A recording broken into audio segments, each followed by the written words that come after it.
शक्ति पराशक्ति। व्यावहारिक बुद्धि मैंने सबको दी हुई है, सभी उसका उपयोग करते हैं, कहा नहीं जा सकता। तुम पत्थर को ही पूजते हो, उस पत्थर को पूजने के लिए भी तुम्हारी रक्षा करती हूँ। ओम शक्ति पराशक्ति। दिव्य श्री अम्मा के चरणन में सहस्र कोटि नमन। आंखें बंद किए हुए आराम कुर्सी में बैठी अवस्था में गहरे चिंतन में शक्ति पद्मनाभन को अचानक ऐसा एहसास हुआ कि कोई छपाई यंत्र चल रहा हो।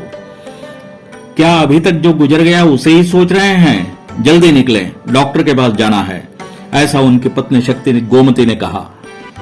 अपनी पत्नी शक्ति गोमती की बातें सुनकर शक्ति पद्मनाभन का ध्यान भंग हुआ और कहा, उस दिन जो हुआ अभी तक उसे बुलाकर बाहर नहीं आ पा रहा हूं। मेरे द्वारा ही उस पत्रिका में गलत छप गया, मेरी आंखों की रोशनी कम हो गई है। इस तथ्य को मुझे पहले ही उन्हें बता देना चाहिए था, मेरे चलते ही ऐसा हो गया। ये सब बातें शक्ति पद्मनाभन ने अपने दर्द दिल की दास्ता बयां करते हुए कहा। जवाब में पत्नी शक्ति गोमती बोली, हाँ, मेरे कितने बार कहने के बाद भी आप परामर्श के लिए नहीं चले।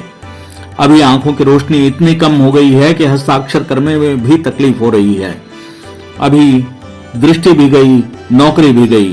कम से कम उन लोगों के भले मानस होने के चलते दृष्टि सही होने के बाद फिर से आकर काम शुरू करने के लिए कहकर आपको चिकित्सा अवकाश पर भेजा है, ऐसा शक्ति गोमती बड़बड़ा रही थी। चिंता न करें, अभी ये बताएं कि आपने नेत्र चिकित्सक से परामर्श के लिए आपने कितने बजे का समय लिया है? शक्ति पद्मनाभन, कल सुबह के लिए ही मिलने का समय उन्होंने दिया है। यहां सईदापेट में रहने वाले उस नामी नेत्र चिकित्सालय में ही परामर्श के लिए समय लिया है। देखते हैं। ऐसा एक गहरी श्वास के साथ शक्ति पद्मनाभन सोने की चेष्टा करने लगे। दूसरे दिन सुबह उस नेत्र चिकित्सालय में डॉक्टर के पास शक्ति पद्मनाभन ने कहा, डॉक्टर, मुझे बहुत ही धुंधला दिखाई दे रहा है। दोनों आंख कमजोर हो गए।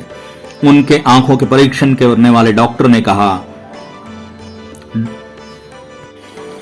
आपके आंखों के रेटिना की कोशिका तंत्र खराब हो गई है।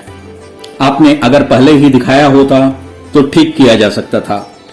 जवाब में पद्मनाभन ने कहा, अरे, मैं तो सोच रहा था कि दवा वगैरह से ठीक हो जाएगी। इतनी खराब स्थिति होगी सोचा भी नहीं था। मेरे कार्य के लिए आंख की रोशनी ही सबसे जरूरी है, ऐसा डबडबाई हुई आंखों से उन्होंने कहा। ठीक है, इसका एक ही रास्ता है शल्य चिकित्सा, और वह भी कितना फलदायक होगा कह नहीं सकते। सब ईश्वर के ही हाथ है, ऐसा डॉक्टर ने कहा।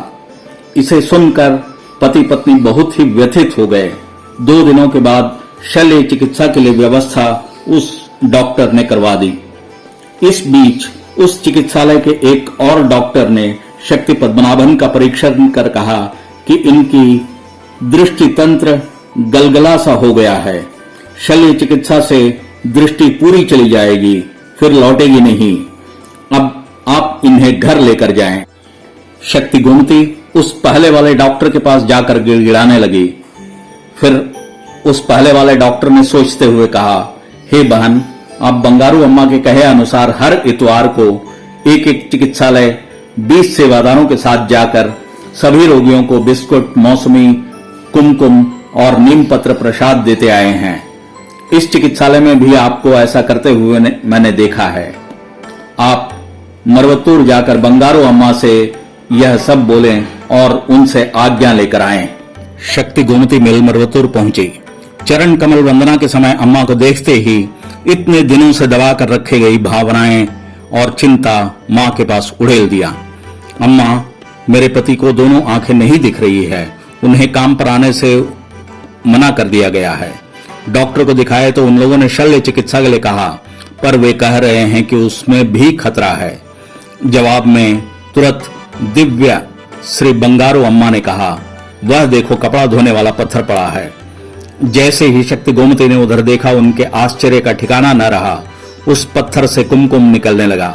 इसे ले जाकर तुम्हारे पति के ललाट पर लगाओ और उसे चिकित्सालय वाले बिस्तर पर लिटा दो।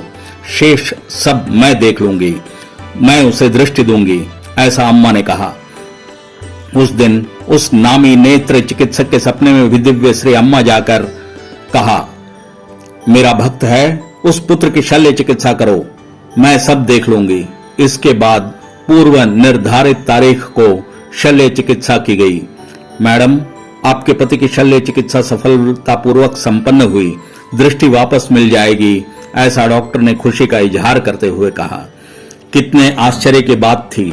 गलगले से रहने वाले आंख के पिछले पर्दे की कोशिका तंत्र का क्या हुआ? शल्य चिकित्सा के समान कैसे ठोस था? अभी ये सब सही हो गया। ये सब बातें हमारे समझ से परे है और दिव्य श्री अम्मा की अपरंपार महिमा है, ऐसा सब डॉक्टर कहते हुए आश्चर्यचकित हो रहे थे। हाँ, यह डॉक्टरों की शक्ति से परे दैविक चमत्कार है।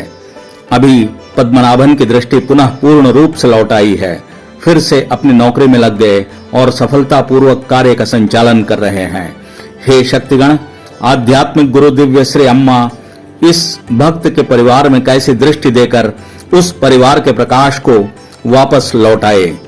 आने वाला परीक्षा की घड़ी और दुख जैसा भी रहे, हमारे आध्यात्मिक गुरु दिव्य श्री अम्मा हमेशा मददगार बनकर हमें हमारी किसी भी प्रकार की अवस्था में बचाव करती ही रहेगी, जिसका ज्वलंत उदाहरण यह एक घटना है। ओम शक्ति पराशक्ति। आध्यात्मिक गुरु दिव्य श्री अम्मा के चरण कमलों को शरणागत नमन।